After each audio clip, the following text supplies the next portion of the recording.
tuguhaye ikaze rero wakanze subscribe kuri ino YouTube channel yacu, dusaba n'abatarakora subscribe kuba bayikora kugira ngo tujye tubasha kubana mu biganiro bigiye bitandukanye bya buri munsi. Uyu munsi rero tudatinze ndashaka ko tuganira ku bantu batanu ugomba kwirinda mu buzima bwawe niba ushaka kugera ku ntego yawe. Reka tudatinze rero reka nze dutangirana n'umuntu wa mbere ugomba kwirinda.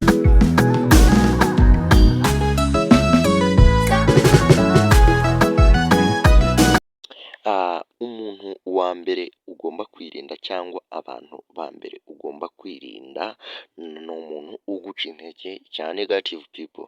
Umuntu uguca intege akumva ko wowe ibyo akakubwira ko ibyo ugiye gukora ntaho biri kuganisha, uri kubikorera ubusa, mega akakubwira ko ibyo uri gukora agashaka kukumvisha ko hari n'ababigerageje ariko bitakundiye. Rero uwo nguwo igihe uri kumubona mu buzima bwawe kandi ufite intego uri gushaka kuganishaho, ujye umugendera kure, umukubitire kure. Undi muntu cyangwa abandi bantu ufite kwirinda, ubwo tugeze ku muntu wa kabiri cyangwa abantu ba kabiri ugomba kwirinda mu buzima. Abandi bantu ugomba kwirinda mu buzima ni abantu batagira intego. Buriya umuntu utagira intego sinumva ukuntu afite kukugira inama ku kintu kandi nawe atarigeze ayigira, ahubwo wowe shaka ba bandi baba barabashije gutekereza ikintu deni bakagishyira mu bikorwa. Bagishyize mu bikorwa n'umwegera arabasha kuguha amayidi wenda cyangwa arabasha kukumotivetinga akubwira ati wabikora gutya ukabikora gutya ugashyika aha ngaha. Ariko nujya kwegera wa muntu utagira intego mu buzima azaguca intege, ahubwo akeneye kuba umuha amayidi kandi nawe uri kuyakenera. Rero uwo muntu nawe ugomba kumugendera kure, ahubwo ugashaka wa wundi ufite icyo yigejejeho abikesheje guhozaho wewe no gukora kwiwe ku giti cyiwe, nta wundi muntu wabimukoreye. Umuntu wa gatatu ufite kwirinda cyangwa umuntu ufite kuza muri icyo cyiciro cya gatatu ufite kwirinda ni umuntu ukugereranya n'abandi.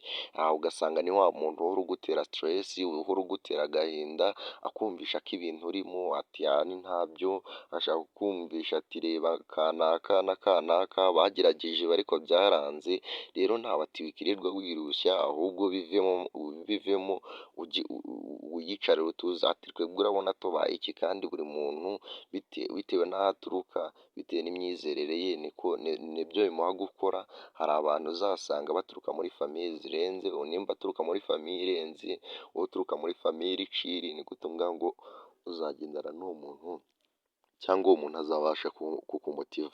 Rero wowe irinde uwo muntu ubasha kuwugereranya n'undi muntu, umwihorere, wowe ugendere ku giti cyawe, wirebereho urebe uko uri, ntuterwe ipfunwe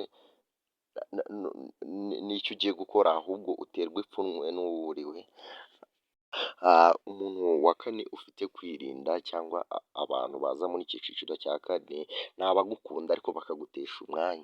Abo rero nta bandi ni ba bantu baba bagukunda, muba muri inshuti mugendana, ariko bo icyo baba bashinzwe muri make bakaza kugutesha umwanya, bakumva ko utagerageza cya kintu, kubera ko nufata ya tayimu ukayibaharira umwanya munini ukajya umumarana nawe, nta mwanya uzabona wo kwagisesinga ya papasi yawe. Ahubwo wowe vuga ati nimba ngiye gutangira iki kintu ngihaye uyu mwanya, aba bantu nabo mbaye mbasize ku ruhande, deni numara gushyika kuri ya ntego yawe uzabone gusubirana nabo, kubera ko icyo gihe umwanya urawufite, icyo washakaga wakigezeho, abo bantu nabo murasubiranye, ntawe uvuganye nabi nawe, ahubwo wowe gira umwanya ubagenera utari munini gusa, umwanya munini igihe kirekire ujye ufokasinga ku ntego yawe, ku byo uri gutekereza, ku byo ugiye gukora nyine, mbega muri make intego wihaye ureba ati igeze. Twagarutse ku muntu wa nyuma cyangwa abantu ba nyuma muri ba bandi batanu twavuze ugomba kwirinda mu buzima bwawe. Umuntu wa gatanu ni umuntu utagushyigikira mu nzozi zawe akaba ari wa muntu wumva ko nyine utatera imbere, akaba ari wa muntu wumva ko utagerageza, kandi mu kiganiro duheruka gukora twabonyemo ko ubundi utagerageje ikintu ni gute ufite kumenya ibibera imbere, nyine umenye uburyo wazabyitwaramo ubutaha uramutse utsinzwe ku nshuro ya mbere. Rero umuntu utagushyigikira mu nzozi zawe, igihe hari ubikojeje ukumva ntagushyigikiye habe na mba, uwo nawe ugomba kumugendera kure kuko nta cyiza kimwe aba akwifuriza, kandi biba byiza iyo wegereye umuntu ufite icyo yakumarira, ariko wa wundi utagufitiye akamaro ugomba kumugendera kure. Gusa icyitonderwa si ukuvuga ko ugomba kwanga, ahubwo ugabanya umubano mwari mubanye, gabanya umwanya mwazaga mumarana cyangwa wazaga ubaha cyangwa uwo mwazaga muganira, ahubwo uwo wazaga ubaha ushakemo ba bandi bafite icyo bagufasha, na ba bandi ntubakatire, ahubwo umwanya mwaganiraga 70% uyigabanye, wenda hasigare 30%, ya 70 iba iri kuri wa wundi ufite icyo yagufasha.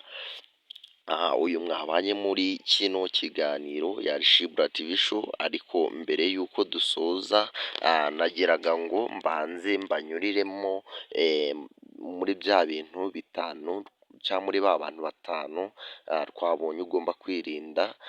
Umuntu wa mbere ugomba kwirinda ni umuntu uguca intege, uwa kabiri umuntu utagira intego mu buzima, uwa gatatu ni wa muntu uba ukugereranya n'abandi, uwa kane ni ba bantu mukundana ariko bagutesha umwanya, uwa gatanu ni wa muntu utagushyigikiye mu nzozi zawe. Abo ni bo bantu batanu ugomba kwirinda mu buzima bwawe.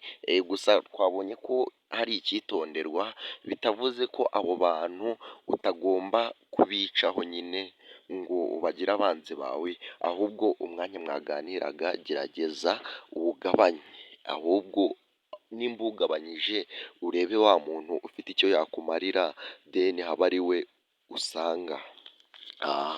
Murakoze mwe twabanye muri ibi biganiro, tubibutsa gukora subscribe, share ndetse na comment, tubwira n'abatarakora subscribe cyane cyane ko bayikora, gusa n'abakoze subscribe Imana ibaha imigisha.